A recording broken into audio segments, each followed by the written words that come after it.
YouTube? It's me, John Avenger, once again. I'm sipping some purple ginger ale. Welcome to another Marvel review. This is the first 2011 film of the mighty Thor.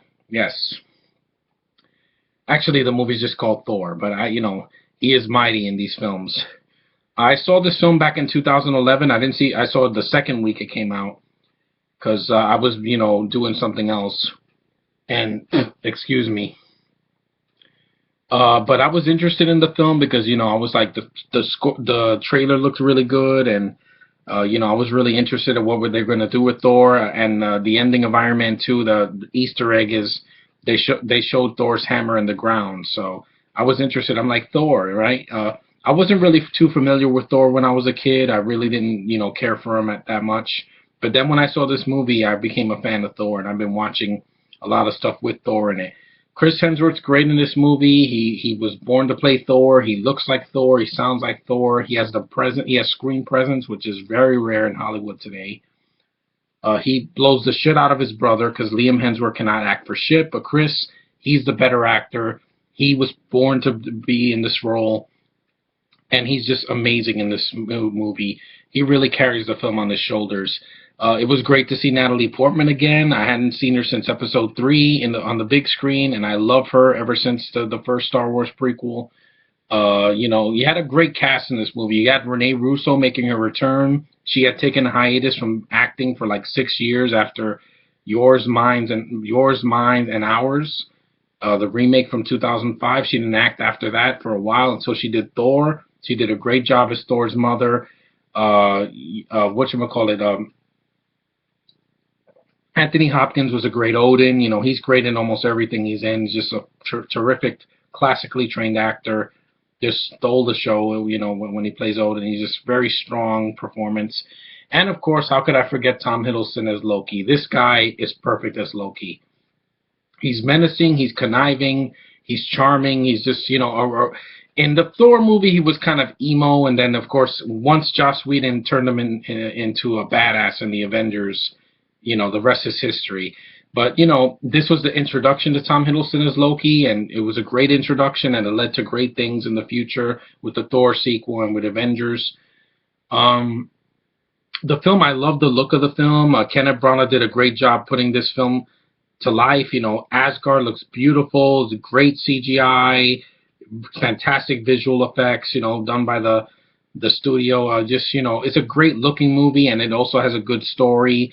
I didn't mind the stuff on Earth with Thor, adjusting to the mortal life, being human without his hammer, and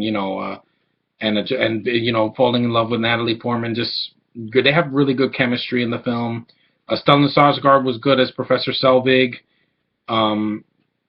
He's a good actor. You had Kat Dennings in the first film. I thought her comedy was fine. The second film is a little bit overbearing after a while. I mean, she does some funny things in the sequel, but she has way too much dialogue, and it kind of gets annoying. But the action scenes when they're there, they're very, very done. They're done very well. I think this movie is underrated in a fact that when it came out, some people said the movie sucked. I have no idea why. Because it entertained me from beginning to end. It didn't drag. It wasn't 2.5 hours like Transformers 2, 3, or 4. And the movie is, fast-paced when it needs to be. And the ending is satisfying. Thor just blends in well with the Avengers. I'm glad Chris Hemsworth got this role. I wouldn't have given it to anybody else except him. The Warriors 3 were fun to watch. Jamie Alexander is absolutely gorgeous as Lady Sif. I love looking at her. I think she's a really solid actress. She was also in The Last Stand with Arnold Schwarzenegger. Really good film. I like that. I liked her in that. I really like her. I just think that she suits well in that role. The other cast is fine. Idris Elba as Heimdall. He does what he can. He's in a supporting role. I can take him. If he's a lead in a movie and he has too much screen time, then no. But as Heimdall, he works. It's just a really fun movie. I really thought Thor was a very, very good film. I don't think it's as awful as some people say. They said, oh, the movie kind of sucks because it didn't have enough action. Well, the sequel definitely had more action in it, and I really enjoyed the sequel as well. Anyway, Thor is a good movie. If you haven't seen Thor, how he started before he got into the Avengers. See the movie. You won't be disappointed. I think the movie's very well done. It was hard to take Norse mythology and put it on screen and make a competent movie, and it was done well.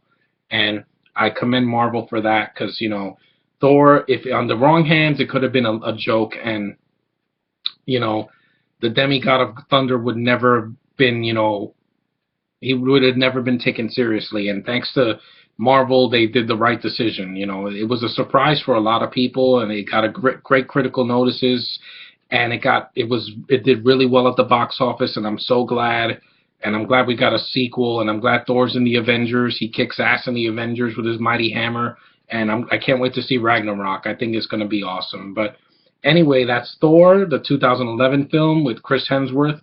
He is mighty in this role. I don't see anybody else taking his place.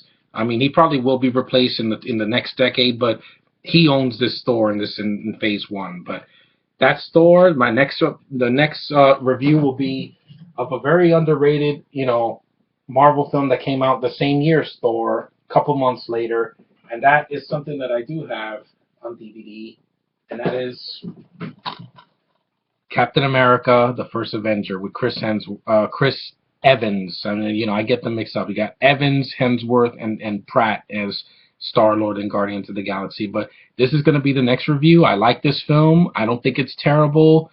It has its flaws, but I'll get to that when I review it next. So stay tuned for Captain America: The First Avenger. That's my next review. Later, guys.